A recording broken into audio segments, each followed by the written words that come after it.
All right. Welcome, everyone. My name is Harry Kroner, and I have with me Patricia Grootjans, who is an author and a fellow quantum healer. And she wrote the book, the latest book she wrote, I think, was The Ocean of Love, which is a beautiful book. So thank you for being here with me. Thank you, Harry. I'm Yeah. pleased to be with you today. Yeah. Very good. So excellent. I just want to share with people a little bit that I just read your book just a month or so ago, and it was a pleasure to read. It was such a joy. It was really beautiful to follow the book and see your own personal experience and your own progression and going through the challenges and experiences of spiritual experiences in life, and then talking about some client session. It was really a joy to read. What a beautiful balance, and with a beautiful message in the book. So. Tell me a little bit about how was it to write about your own life, about your own challenges and experiences? Because I have not done that. Yeah.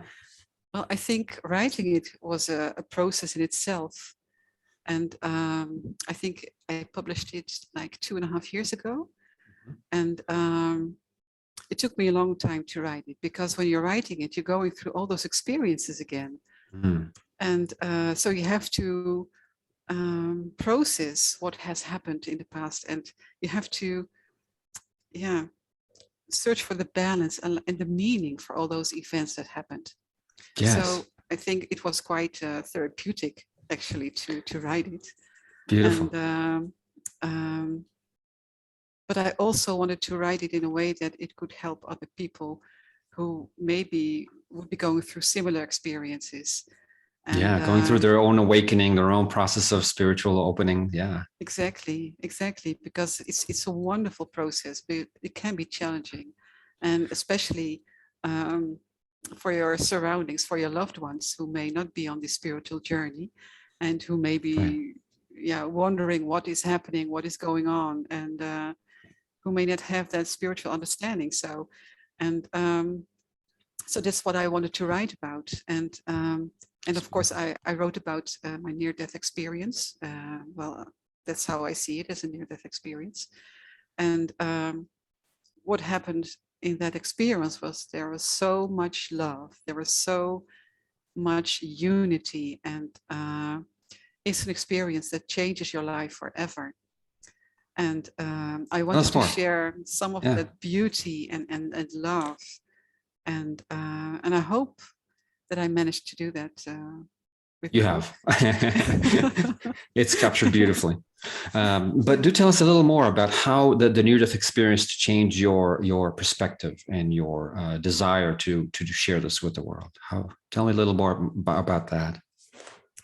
Well, I think when it happened, it was quite confusing because you're going through these experiences and wondering like, what is happening? And I've read books about near-death experiences, but when it's happening for real, it's really like you see your life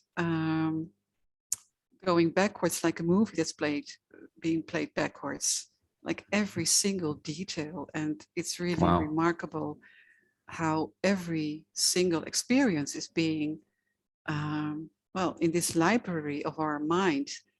Like I could see the conversations that my parents were having, just details that would seem to be meaningless, but they were. And but I think most of all, what I realized is that I'm not my brains, I'm not the mind, I'm not who I think I am.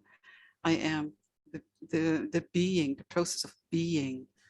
And so it's really amazing to realize that when the body is stopping with functioning, that our soul still has experiences, and that our soul has perceptions, even when the brain is not working well. And that changes everything.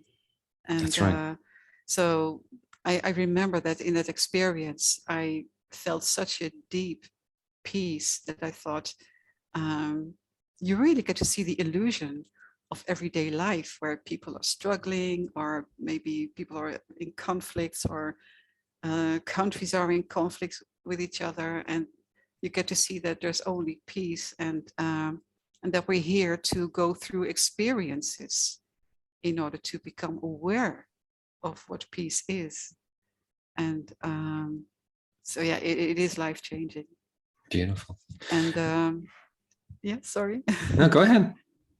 Well, I think one of the things that I realized, but I got to realize that much later, I think due to the work of Dolores Cannon and the quantum healing training, that I got to realize that what happens after that near-death experience is that another part of my soul integrated back into the physical body after that experience. It's like another part of my soul was being born at that moment.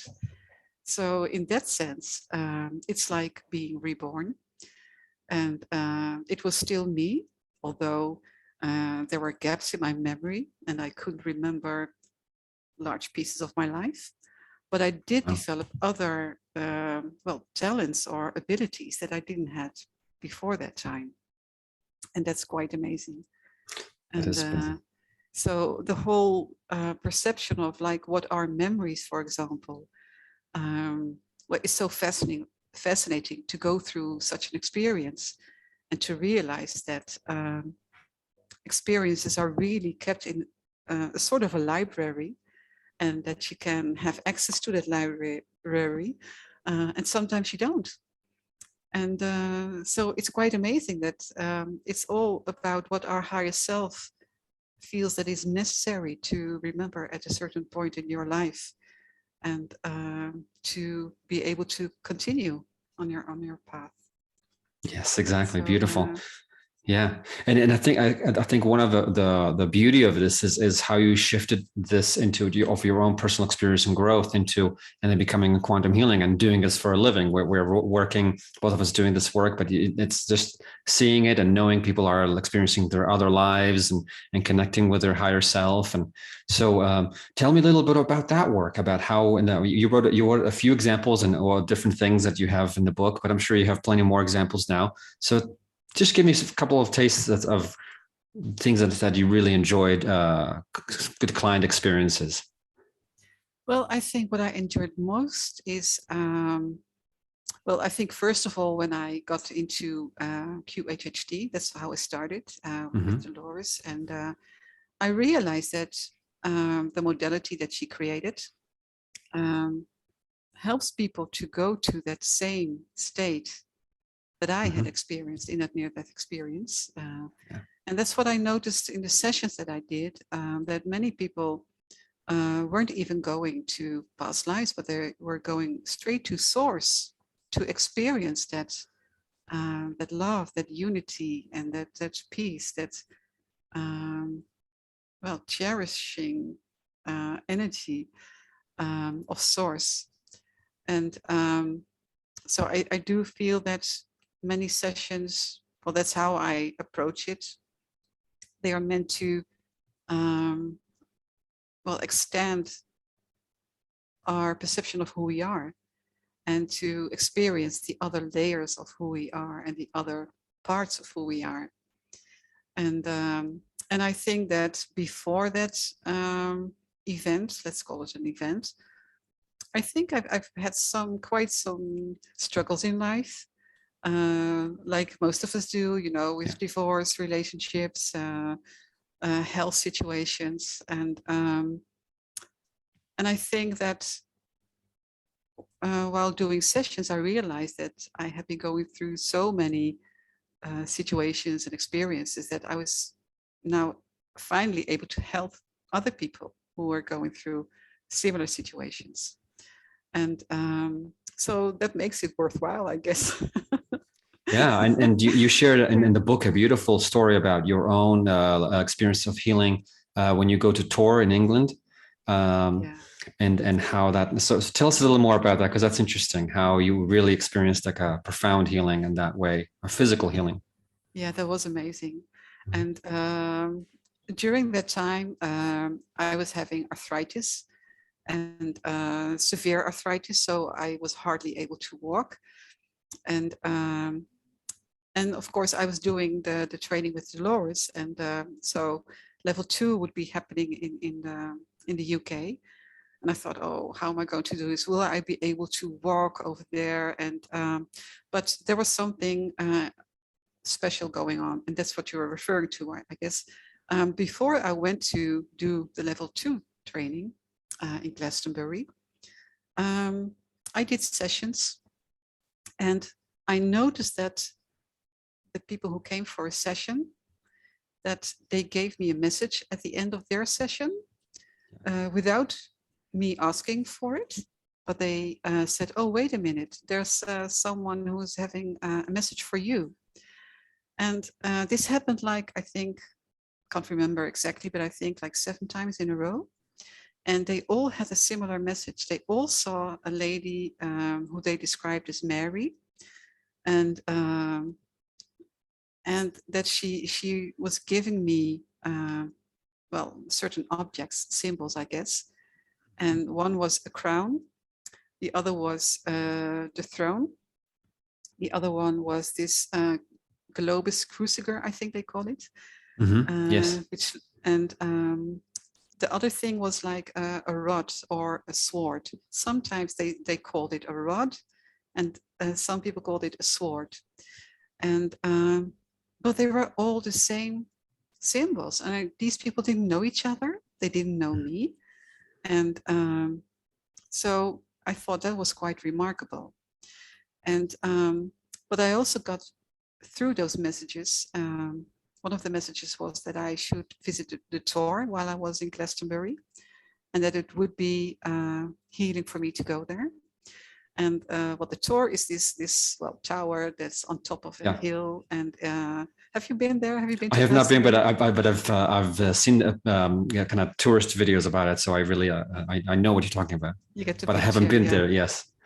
Well, it has remarkable energy, and so I was asking some people near to me, like, okay, how am I going to do this? How am I going to get to that Tor? Well, I'm not even able to walk on the stairs. And but most of them were quite giving the same confirmation that just go there. The energy is so special, and I'm sure you will be able to do that. And so when we arrived the first day in Glastonbury, we were looking at the program, like, okay, how is this week going to look like? And when are we going to be able to go to that tour? Because it was really a busy week, the training. And so there wasn't really much time to, well, to go out into town or to explore the surrounding. And but one of the practitioners brought me to the tour by car. And so we went up there, the 3 of us, Priscilla, a friend of mine who introduced me to the lower scanner's work. And while we were going up and climbing that tour and that hill, I realized that my feet weren't hurting, and my hips didn't hurt, and my legs didn't hurt, and I was able to walk, and I was able to climb. And I thought, how is this even possible? But the thing is, I got into a certain, well, I would call it a trance state. And it was like, well, a mystical experience. And I think almost like an initiation. That's how I see it. And so when I finally reached that tour, and you're standing on top of that huge hill, and you can oversee the whole surrounding, which is really wide. And I don't know, it was amazing. And for me, it was special because I had a special connection with the UK. And it felt like being embraced by, well, Mother Earth, really. It was like the exact combination or the bridge between heaven and earth. Like, I felt connected with Mother Earth, and I was also connected to Source. And the beautiful thing is, when I started walking back and we were walking down that hill again, I started receiving messages. And so basically, those messages were telling me that this was the time to leave the past behind and to not look back to whatever had happened, and and to become a messenger. And somehow it was kind of weird because I thought, yeah, what does it mean being a messenger? And but it was something interesting because when we got down we got back to the car. I mean, Priscilla told me, she said, "What happened to your lip? It looks black," and it looked really black. This part of my lip was completely black. And I said, "Well, I have no idea, but I have a feeling that something has cleared from my system while walking up the tour and walking down again." And but while we were receiving those messages, I was receiving messages from John the Baptist. And they mentioned that I was John the Baptist, and I don't see that as that I am John the Baptist. I remember that I went into this sort of discussion while I was receiving those messages, like, okay, I'm just Patricia, and I don't intend to be anyone else, you know. And they said, well, it's a title.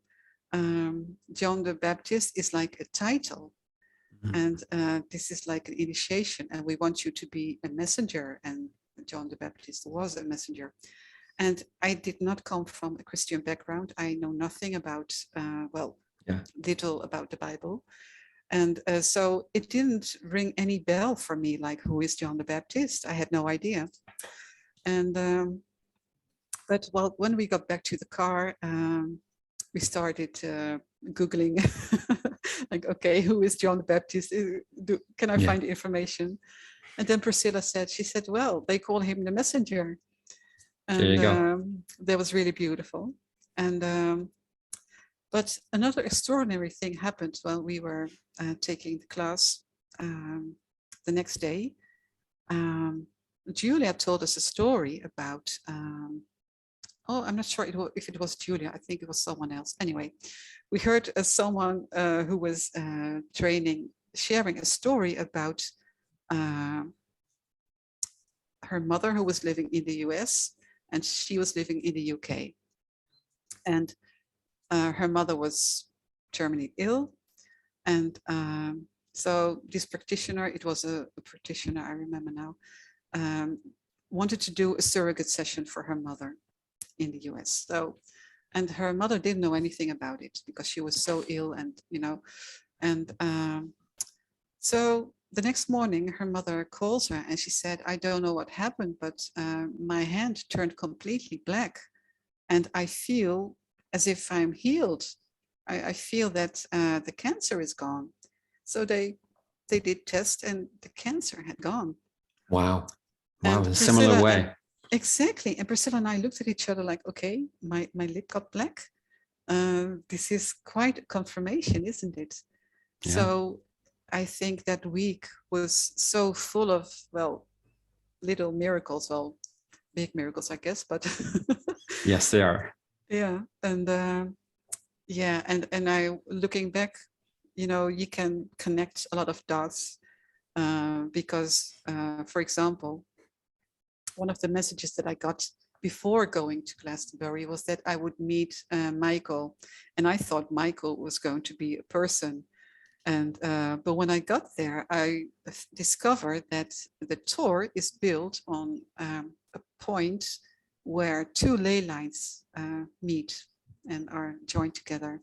Mm-hmm. And one of them is called the Mary ley line, and the other one is called the Michael ley line. And I think looking back at that experience and the messages that I was receiving, I think, yeah, it is so remarkable. And yeah, that's and beautiful. I think, yeah, and this is what quantum healing has brought to my life. Yeah, and I think after that experience, I did started my path as a messenger, because I started writing, and I have done writing in the past, but in a very different way. And so I decided, okay, it's time to write the book and to be the messenger that they want me to be. And I started, well, to get some confidence in the channelings that I did. Very because good. that's the part that I didn't talk about very often, because I know that I can do the channelings and I use them now in a very different way. But I always feel that it's important to show people how they can receive their messages themselves from their higher self. Yeah. So I started to feel that urge to, to teach people how to do that. And in a Very sense, good. I think I've always seen the quantum healing sessions as a mini workshop. Yeah, I would it always is. focus on, how people can connect with their higher self, and how they can experience being in that other state. And that brought me to the point where I decided, okay, it's time to start sharing my knowledge, and to write books about it, and Beautiful. develop courses. Yeah. Yeah. So you wrote The Ocean of Love, and which is a beautiful book, and I recommend everybody. And we'll put the information in and below the video. But you wrote other books. You wrote other things. So tell me about your other writings as well. Well, the second book, and which is quite a small book, you could call it a booklet, I guess, is an astrology book. Because that is also one of the things that I wanted to start teaching, is astrology. So I started writing a manual, and at some point I thought, well, this is already a book, and it's quite a volume for a manual. But so that's the second book that I published. And the thing is that I'm working on several books right now. And I'm working on a book that is combining quantum healing and astrology, which is very fascinating. And I'm not sure how much time that will take, because there are so many things that I feel inspired about. And there's also this book about water, of course, that I refer to in Ocean of Love. Yeah. And where my guides were urging me to explore more about water and its healing abilities. And so that's also something that I'm working on. But it's a kind of slow process, because I feel that I only want to write about things that I've experienced myself. And that takes time, of course. So that doesn't happen overnight. Its own progression. And you mentioned about, and I know we all connected to the Beyond Quantum Healing. We all get a training from Candace as well. And she does talk a little more about the healing properties of water, and how to put in the healing properties in the water, and then you can bring it into your body and into your own consciousness. So it's beautiful, and I'm really looking forward to reading that kind of book. Yeah. It's fascinating. So tell me a little bit. You mentioned a little bit of courses. So tell me a little what courses you're offering right now. Well, I've recently started publishing my first online course, a quantum healing course, which is available on Udemy. And well, I'm planning to. I'm working on an astrology course right now, which will also be on Udemy. And after that, I hope to create that combination course, like the quantum astrology is what I call it. Oh, beautiful. Where I look at astrology from the quantum perspective. And because there is this thing, some people think like, okay, astrology is telling people who they are, what will happen. And that's not how I see it. I see that astrology is like, well, kind of like the law. Was it Hermes that mentioned that law, like as above, so below? What is happening in the sky follows the similar patterns on Earth. So when we look at the patterns that the planets are creating, we can find the same patterns on Earth, both in events that are happening on Earth, but also in, well, individuals. Personal exactly. experiences. Yeah. So how do you combine this? Because this is I'm curious about it, because astrology, as far as I see it, a lot of it is about fate. Everything is set, everything is created. And a lot of our quantum healing work is about stepping up into your greater self, into your higher self, into your being the master of your own life and story, and taking charge and doing the best version that you can be. So it's a combination of fate and free will, and moving into your expansion. So how do you combine that? How do you bring it together? Yeah, well, that's good that you mentioned that, because the way I see it is not that astrology is about faith. So I don't believe in predictions. Okay. And because I do believe in free will, and I believe that we are creating our own reality.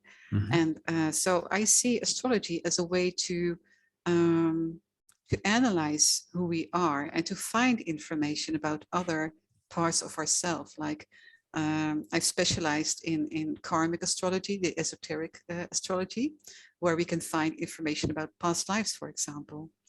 And but what I always mention when I do readings for people is that nothing is set in stone in a birth chart. It can help us to give us understanding about our needs, our psychological needs, and the lessons that we tend to learn in this incarnation. But we have this free will and we have this free soul. So it's like being born with a few ingredients, but it's what we make of it. That's right. And so in that perspective, I think quantum healing is all about creating reality by the way that we perceive it, by the way that we look at things. And that's what I try to do with astrology. And I think there's probably a different approach than many astrologers, because they probably are more into predictions. And but I think I see those planets, for example, as a representative of the psychological needs that we have. And so I see it as the parts of ourselves, like, and how do these parts work together? And how can we use those parts to manifest and to create our reality? Yeah, and what to overcome, and what are challenges, and how we can really work and heal ourselves and grow. Yeah, I see what you mean. Exactly. Yeah. Exactly. Yeah. So I'm developing a lot of techniques around how to use that astrological pattern to our benefit, and how to play with it, and how to use it to manifest things and to create our reality, instead of looking at it from a perspective like, okay, this is what I see, so this is what is going to happen. No, not at all. I think the value of astrology is that it helps us to get an understanding of why we were born in this incarnation and into a certain family, and what are the karmic patterns that we came in with in this incarnation. And that's quite interesting. And of course, then it's wonderful to be able to have the quantum healing experiences and to see how does that relate to the birth chart of someone. And I've been doing that a lot, checking the birth charts after the sessions, and to see if it aligns with each other. Yeah, and it does. So, but I think that what I do with quantum astrology is that I try to transform patterns. And for example, if there would be a certain constellation in a chart, like an opposition. Now, usually astrologers see this as two contradictions in a person, which can cause tension. Now, when I see that, I think, okay, how can we change that? How can we turn that into something harmonious? And so I've created all kinds of exercises how to do that. So yeah, it's kind of like creative astrology, I guess. Yeah, that's beautiful. That's very unique. Yeah.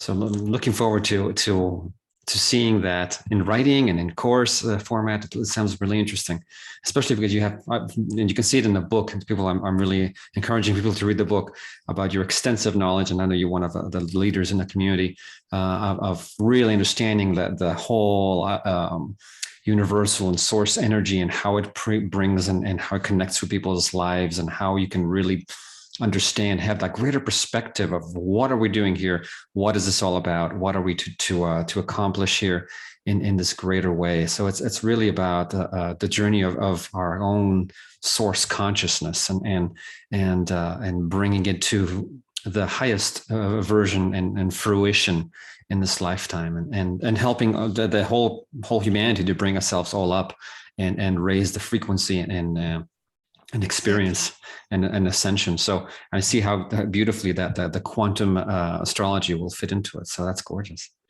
Thank you. Yeah, excellent. And what's also one of the things that I find fascinating is that, of course, with quantum healing sessions, we get to receive a lot of experience with, starseed experiences, like life on different planets. And I've discovered a way how to find that in the birth chart as well.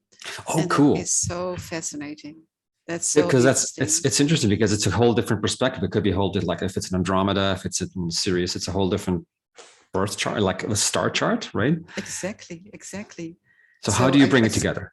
Yeah, well, I started integrating those star seeds, I call it. Which the classical astrologers used to call them the fixed stars. But I call them star seeds because I feel that so much has changed in the last century. And so I think the whole understanding of the fixed stars needs to change as well. So I've decided to call them the star seeds in the chart. And when I look and integrate the star seeds in the birth chart, you get to see completely different patterns, and you get to see completely different information. And I find that it often offers a solution, like the missing link. That's it. It offers, in many cases, the missing link. And I think just as people are becoming much more aware of their, multiverse being, a similar thing is happening with the birth chart, I guess. So when I look at those star seeds patterns, it gives really fascinating information. And So I'll give an example that how it I think it connects. So tell me if I'm right on that, because to be honest, a lot of my astrology, like the way I see it generally, doesn't really fit me so much. And I'm like, why is it doesn't fit? And I'm like, I was born in the Taurus thing, but I was born in the other side of the hemisphere, and I feel like I'm really not the character of a Taurus. And then I'm like, it just doesn't make any sense to me how it sense comes together. And then I found out that my as a starseed, my birthplace, I've been to many civilizations across the universe, but my birthplace is Aldebaran, which is in the Taurus. It's in the Taurus. So it's interesting. So that's really interesting. Yeah. So I was like, that makes sense. This is my original place, but I've been to many places and I've connected with many places across the universe, but that is the original place. So it's interesting how I kind of have born in the Taurus sign, and Aldebaran is the bright star of the Taurus sign. Exactly. So, yeah. But otherwise, it's hard because I don't fit a lot of the generalized description. I know it's individual birth charts are different, but so it's fascinating how connecting that being a starseed being from different places and how it comes together. Exactly. Yeah. Well, it is interesting because I also have this connection with Aldebaran. Yeah. And doesn't surprise me. Yeah. And let's look for an example. I think one of the most recent examples that came across quite often is Andromeda. Mm-hmm. And Andromeda is used to be in the last degrees of Taurus, And now the last decade, it is in Gemini. So people who have a lot of planets in Taurus, like when you are Taurus, you have your sun in Taurus. It could be that you also have a connection with Andromeda and the Pleiades, because the Pleiades are also in that area. They're very close. Yes. Yeah, exactly. Well, at least from our perspective. Yeah, exactly. And Andromeda, I'm just a little bit confused because I wanted to talk about Andromeda, and I mix up Andromeda with the Pleiadians. But Andromeda, the theme of Andromeda, which is in Aries, I was wrong. I was mistaken with Pleiades, but the theme of Andromeda is to liberate people. And so when you look at the mythological story about Andromeda, the story is about liberating women from slavery. And I've noticed that people who have a significant Andromeda in their birth chart, they also have this theme, like saving people from suppression, especially women, or so that's how we look at those themes. Like, okay, what does a mythological story about that starseed tell us? And what I usually do when I do a reading, I tune into the consciousness of that planet. And so I start to communicate with the consciousness of that planet. And I ask, okay, what is your message for this person? Why are you positioned like this in this chart? And then you get to receive information that, well, you can't make a recipe book out of it. You know, you can't really say, okay, this planet means this or that. So what I usually do is I tune into that planet and I ask for messages, like, because they're living beings, planets. They're also they have a consciousness of their own. Exactly, just like our Earth has this consciousness, and so do other planets. So that's one of the quantum perspectives and how I look at the chart. Yeah. Well, that's fascinating. It's beautiful. I like that. It's very unique and very interesting. Very cool. Excellent. Well, is there anything else you would like to share with us regarding this, or any other your previous works, or anything you would like to continue on? Well, it just crossed my mind, and maybe it's too early to mention this, but I guess it didn't pop up for nothing. So maybe it is a good moment to share that. I'm working on an oracle card set right now, which involves the star seeds as well. And of course, this is a completely different way of sharing information, but I think it does align with quantum healing, because I think they use that part of our brain that we also work with during hypnosis, because it addresses the right part of our brain, where the images are, and the symbols, and the archetypal languages. So, and that's right. Yeah, I love that as well. It's one of the creative expressions, I guess. It's beautiful because and oracle cards, there's a plethora of them now, but it is so unique because people can connect with a certain vibration that they like about a certain type of oracle cards, and it really it opens our intuition, and it brings the symbols and intuition, and good readers are so good at that, because they can pick up what it needs to be picked up from that images, and how it correlates to the person. So it's beautiful. Exactly. Yeah, and in the same way as I see astrology, I don't particularly use it for predictions, but to get an understanding and to communicate with archetypal parts of ourselves, and that's the beauty, I think. Yeah. Beautiful. Well, thank you, Patricia. This is really, really fascinating. I'm looking forward to learning more about quantum astrology and seeing your oracle cards and more of your courses coming up. This is beautiful. And I thank you for spending the time with me today and doing this. Thank you so much for having me. It was wonderful. Thank you. And I want to just share a quick screen with with people here so they can see the beautiful cover of your book. And this is it. So it's Ocean of Love, Quantum Healing for All. And obviously there's more coming up from Patricia. So go to her website, Patricia Grootjans at .com, and get some more information about all her endeavors and how she's really moving on the edge of the development of all this. So I'm looking forward to seeing all that from you, Patricia. Thank you so much. Beautiful. Thank you. Thank It's been a pleasure. Okay. Yes, for me as well. Thank you so much. Thank you. Okay. Bye.